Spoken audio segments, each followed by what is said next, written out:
Jadi kalau kita punya banyak masalah, itu sebenarnya bisa diselesaikan. Asal kita punya mental, karakter, dan kemauan untuk menyelesaikan.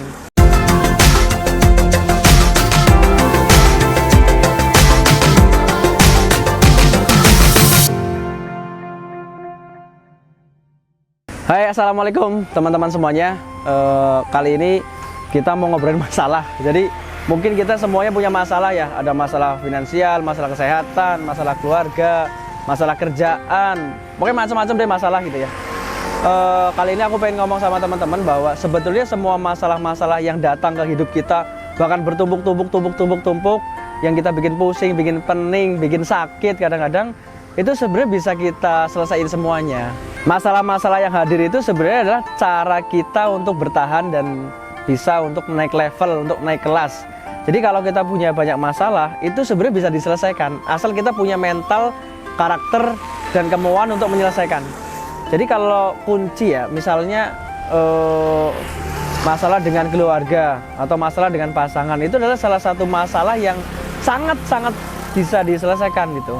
Dengan kuncinya itu adalah diobrolin. Jadi masalah itu dibicarakan gitu ya. Jangan kita lari gitu ya. Kalau punya masalah kesehatan, maka kita obrolin tuh dengan yang pakar tentang kesehatan. Bisa mungkin dokter, bisa herbalis, atau siapa yang kira-kira kompeten di bidang kesehatan. Kenapa tubuh saya begini, gejalanya ini gitu. Kalau masalahnya berkaitan dengan kerjaan, obrolin dengan orang-orang yang ada di perusahaan gitu. Jadi jangan kita kemudian berasumsi sendiri gitu. Berasumsi sendiri, sedih sendiri, menghukumi sendiri, insecure sendiri, tahu-tahu pengen resign, ngambil keputusan yang gegabah. Atau juga mungkin kalau kita punya masalah berkaitan dengan family, dengan ayah, dengan ibu, dengan suami, dengan pasangan itu, baiknya diobrolin aja. Jadi yang namanya masalah itu kuncinya itu diobrolin, dikomunikasiin gitu, dicari problem solvernya itu. Jadi jangan kita tuh biasa asumsi gitu ya, insecure. Wah nanti kalau gini, lah itu kan asumsi. Kita nggak akan ngerti kok respon orang sebelum kita ngomong kan gitu. Kalaupun ngomong juga nggak apa, hadapi aja, nggak usah takut gitu ya teman-teman.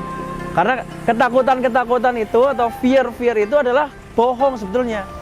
Jadi kalau kita lihat studi ataupun riset, ya namanya ketakutan itu hanya bohong itu. Contoh orang takut sama hantu, kan belum tentu juga dia jalan lihat hantu.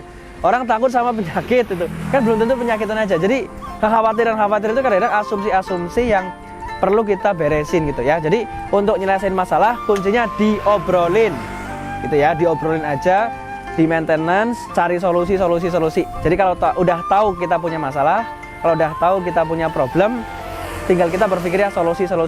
Jangan sampai ngomong sejam, 2 jam ngomongnya masalah terus. Gitu ya teman-teman. Insya Allah bersama kita ketika kita mencari jalan keluar.